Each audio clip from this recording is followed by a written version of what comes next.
Hello friends, आज की कहानी है रिश्तों का महत्व। घर की नई नवेली इकलौती बहू एक प्राइवेट बैंक में बड़े ओहदे पर थी। उसकी सास तकरीबन 1 साल पहले ही गुजर चुकी थी। घर में बुजुर्ग ससुर और उसके पति के अलावा कोई न था। पति का अपना कारोबार था। पिछले कुछ दिनों से बहू के साथ एक विचित्र बात होती।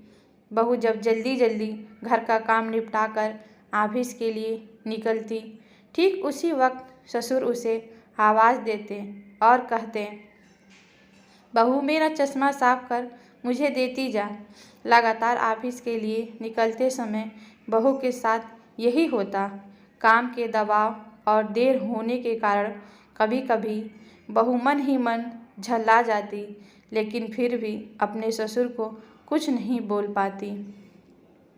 जब बहू अपने ससुर की इस आदत से पूरी तरह ऊब गई तो उसने पूरे माजरे को अपने पति के साथ साझा किया। पति को भी अपने पिता के इस व्यवहार पर बड़ा ताज्जुब हुआ, लेकिन उसने अपने पिता से कुछ नहीं कहा।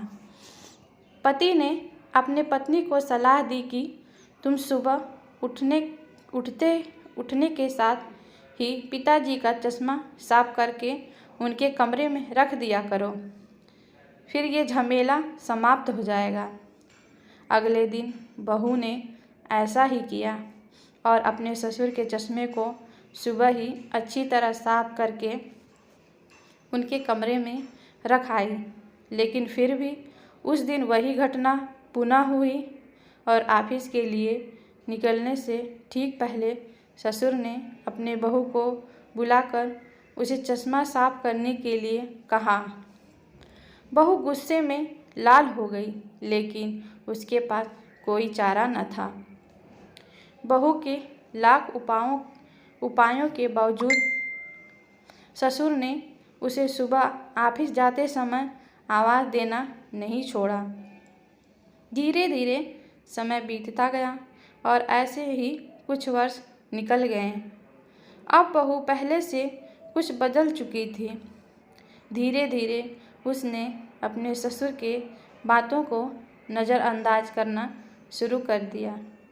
और फिर ऐसा भी वक्त चला आया जब बहू अपने ससुर को बिल्कुल अनसुना करने लगी। ससुर के कुछ बोलने पर वह कुछ प्रतिक्रिया नहीं देती और बिल्कुल खामोश से अपने कामों में मस्त रहती।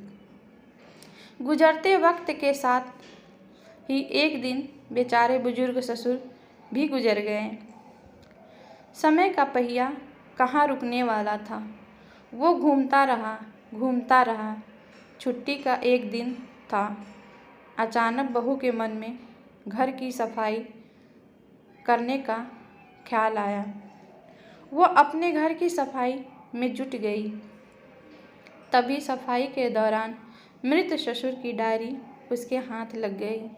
बहू ने जब अपने ससुर की डायरी को पलटना शुरू किया तो उसके एक पन्ने पे लिखा था, दिनांक 24/8/9। आज के इस भागदौड़ और बेहद तनाव व संघर्ष भरी दुनिया में घर से निकलते समय बच्चे अक्सर बड़ों का आशीर्वाद लेना भूल जाते हैं, जबकि बुजुर्गों का यही आशीर्वाद मुश्किल समय में उनके लिए ढाल का काम करता है। बस इसलिए जब तुम चश्मा साफ करके मुझे देने के लिए झुकती थी तो मैं मन ही मन अपना हाथ तुम्हारे सिर पर रख देता था, क्योंकि मरने से पहले तुम्हारी सास ने मुझे कहा था कि बहू को अपनी बेटी की तरह प्यार से रखना और उसे ये कभी मत महसूस होने देना कि वो अपने ससुराल में है और हम उसके माँ बाप नहीं हैं। उसकी छोटी मोटी गलतियों को उसकी नादानी समझ के माफ़ कर देना। वैसे मेरा आशीष सदा तुम्हारे साथ है बेटा। डायरी पढ़कर बहू फूट फूट कर रोने लगी। आज उसके ससुर को गुजरे ठीक 2 साल से ज़्यादा समय बीत चुके हैं, लेकिन फिर भी वो रोज़ घर से बाहर निकलते समय अपने ससुर का चश्मा साफ करके उनके टेबल पर रख दिया करती है। उनके अनदेखे हाथ से मिले आशीष की लालसा में। जीवन में हम रिश्तों का महत्व महसूस नहीं करते हैं, चाहे वो किसी से भी हो, कैसे भी हो, और जब तक महसूस करते हैं तब तक वो हमसे बहुत दूर जा चुके होते हैं। रिश्तों के महत्व को समझें और उनको सहेज कर रखें। अगर आपको हमारी कहानी पसंद है तो कहानी को लाइक करें और चैनल को सब्सक्राइब करें।